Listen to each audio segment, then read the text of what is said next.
الفضل YouTube channel میں آپ کا استقبال ہے۔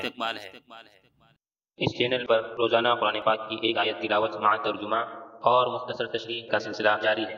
ویڈیو اپلوڈ ہونے پر نوٹیفیکیشن پانے کے لیے اس چینل کو سبسکرائب کریں اور بیل آئیکن ضرور دبائیں۔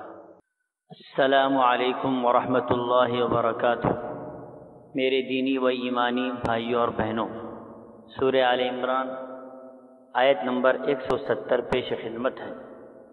اعوذ باللہ من الشیطان الرجیم، فرحین بما آتاہم اللہ من فضلہ ویستبشرون بالذین لم يلحقوا بهم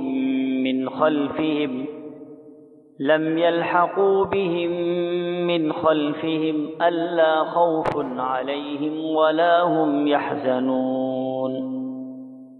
اللہ نے جو اپنا فضل انہیں دے رکھا ہے اس سے بہت خوش ہیں اور خوشیاں منا رہے ہیں۔ ان لوگوں کی جو اب تک ان سے نہیں ملے ان کے پیچھے ہیں، یوں کہ ان پر نہ کوئی خوف ہے اور نہ وہ غمگین ہوں گے۔ حضرات، شہداء اللہ کی طرف سے ملی ہوئی نعمتوں سے خوش ہوں گے۔ علاوہ ازیں وہ اہل اسلام و ایمان جو ان کے پیچھے دنیا میں زندہ ہیں اور جنگ و قتال میں مصروف ہیں، ان کے سلسلے میں جنتیوں کی یہ خواہش ہوگی کہ کاش انہیں بھی شہادت کا مرتبہ معلوم ہو جائے تاکہ وہ مرنے کے بعد یہ پرلطف زندگی گزار سکیں۔ حدیث پاک میں آتا ہے کہ کوئی مرنے والا شخص جس کو اللہ کے یہاں اچھا مقام حاصل ہوا ہو وہ دنیا میں لوٹنا پسند نہیں کرتا، البتہ شہید دنیا میں دوبارہ آنا پسند کرے گا تاکہ دوبارہ اللہ کی راہ میں قتل کیا جائے۔ یہ آرزو وہ اس لیے کرتا ہے کہ شہادت کی فضیلت کا وہ مشاہدہ کرتا ہے۔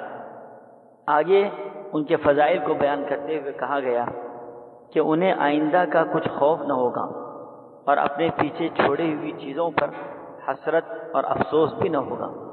حضرات، اس آیت کے شان نزول کے متعلق سنن ابی داود میں حضرت ابن عباس رضی اللہ تعالی عنہ سے روایت ہے کہ رسول اللہ صلی اللہ تعالی علیہ وسلم نے صحابہ کرام سے فرمایا کہ جب واقعہ احد میں تمہارے بھائی شہید ہوئے تو اللہ تعالیٰ نے ان کی ارواح کو سبز پرندوں کے جسم میں رکھ کر آزاد کر دیا اور جنت کی نہروں اور باغات کے پھلوں سے اپنا رزق حاصل کرتے رہے، اور پھر ان قندیلوں میں آ جاتے ہیں جو ان کے لیے عرش رحمان کے نیچے معلق ہے۔ جب ان لوگوں نے اپنی راحت و عیش کی یہ زندگی دیکھی تو کہنے لگے کہ ہمارے متعلقین جو دنیا میں ہیں ہمارے مرنے سے غمگین ہیں، کیا کوئی ہمارے حالات کی خبر ان کو پہنچا سکتا ہے تاکہ وہ ہم پر غم نہ کریں اور وہ بھی قتال میں کوشش کرتے رہیں؟ اللہ نے فرمایا کہ ہم تمہاری یہ خبر ان کو پہنچا دیتے ہیں۔ اس کے متعلق یہ آیتیں نازل ہوئی۔ اللہ تعالی ہم تمام لوگوں کو جنت کی نعمتوں کو حاصل کرنے والے اعمال کرنے کی توفیق عطا فرمائے، آمین۔ وآخر دعوانا ان الحمد للہ رب العالمین۔